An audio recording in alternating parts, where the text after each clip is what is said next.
Ada yang tanya kemarin, katanya orang Wahabi itu al-yawma akmaltu lakum dinakum, agama sudah sempurna, jangan tambah-tambah. Bener, saya juga setuju itu tafsiran itu, saya bilang aja. Cuman apa itu realisasinya itu hati-hati ya. Karena maksudnya kata-kata agama sudah sempurna itu berarti tahlilan haram, tahlilan musyrik. Tahlilan itu isinya apa? Tapi isinya baca Fatihah. Zaman Nabi tidak ada Fatihah. Isinya baca la ilaha illallah. Zaman Nabi gak ada. Isinya baca selawat. Zaman Nabi gak ada baca selawat. Loh kok bisa? Saya tidak nambah-nambah, cuma mengerjakan yang ada aja. Cuman kamu tidak tahu terus kamu katakan nambah-nambah.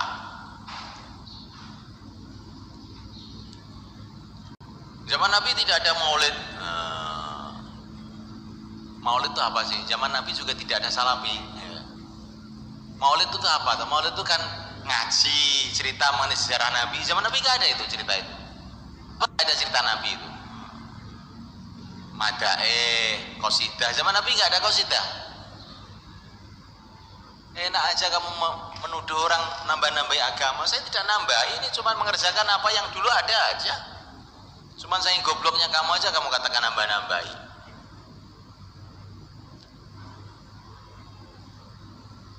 Kita nggak nambah-nambahi.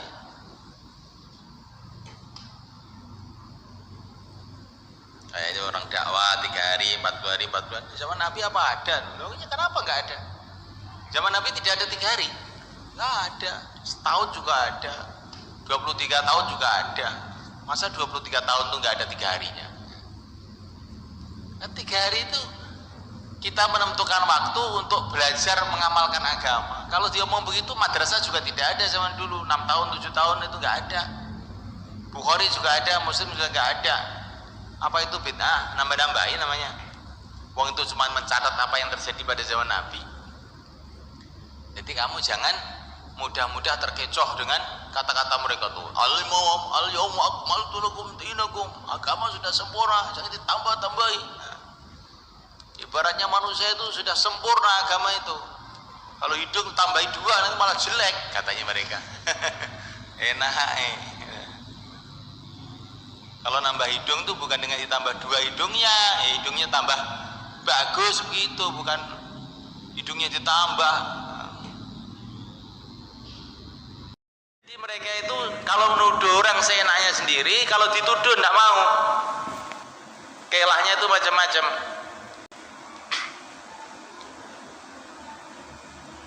Kalau maulid Nabi itu mengagungkan Nabi, mengagungkan itu bagian dari ibadah, maka syirik. Nah, tapi kalau Usbu Muhammad bin Abdul Wahab, pekan Muhammad bin Abdul Wahab, nah, itu seluruh negeri memperingati sejarah-sejarah, sekolahan-sekolahan semua membaca sejarahnya Muhammad bin Abdul Wahab. Kalau itu tidak syirik. Nah, jadi kalau hari maulid syirik. Tapi kalau minggu memperingati kelahiran Muhammad bin Abdul Wahab, bukan syirik karena minggu, apalagi sebulan lebih boleh lagi gitu. Jadi ini pikiran-pikiran orang-orang yang hanya ingin menuduh orang saja. Maulid Nabi tidak boleh, tapi maulid kerajaan Saudi boleh. Nah, setiap tahun ada peringatan kerajaan Saudi. Lah kenapa memperingati perjuangan Nabi tidak boleh? Tapi kalau perjuangannya apa itu Malik Abdul Aziz boleh.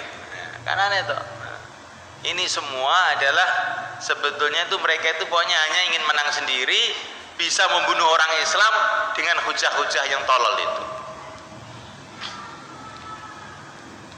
Maka kamu hati-hati dengan pendapat-pendapat orang-orang Wahabi ini. Maksud saya begitu, saya baca kitab ini. Di orang Wahabi gak kena dirukun gitu loh. Kita yang meringas-meringis itu harus mangan uang gitu loh.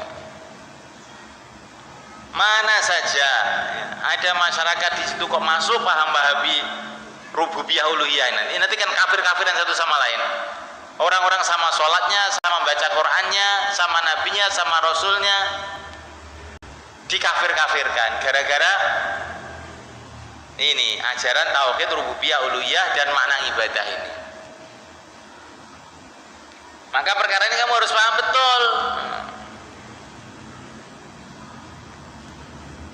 Di pembagian tauhid kepada rububiyah dan uluhiyah sama sekali tidak pernah diajarkan oleh Rasulullah SAW dan tidak pernah dibicarakan oleh para sahabat, para tabi'in, tabi'ut tabi'in.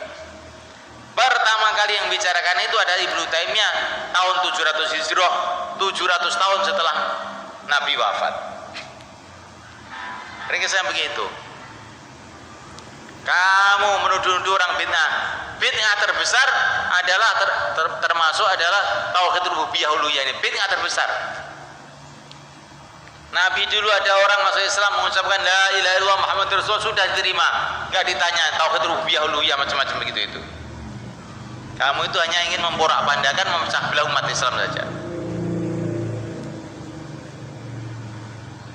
Hati-hati kamu dengan orang yang menuduh orang syirik dan sebagainya itu. Hati-hati. Ringkasnya syirik itu terjadi dengan dua perkara, hati dan jasad. Jasad saja tanpa hati tidak dikatakan syirik. Hati saja tanpa jasad sudah dikatakan syirik. Jadi orang punya keyakinan bahwa makhluk punya sifat ketuhanan itu sudah syirik walaupun dia tidak berbuat apa-apa. Tapi orang tuh walaupun sujud kepada makhluk, kalau dia tidak punya keyakinan bahwa makhluk itu Tuhan, ya bukan syirik, itu namanya kekeliruan, bukan syirik. Pada syariat ini, kalau syariatnya Nabi Yakub boleh memang. Orang menghormat dengan sujud itu boleh, dapat pahala. Para malaikat sujud kepada Nabi Adam dapat pahala. Tapi untuk umat ini tidak boleh. Tapi bukan syirik, tidak boleh. Tidak boleh itu bukan syirik. Sujud kepada selain Allah untuk umat ini tidak boleh. Tapi bukan syirik. Selagi tidak punya keyakinan bahwa yang disujudi itu adalah punya sifat ketuhanan. Kalau dia punya keyakinan bahwa yang disujudi punya sifat ketuhanan, ya syirik.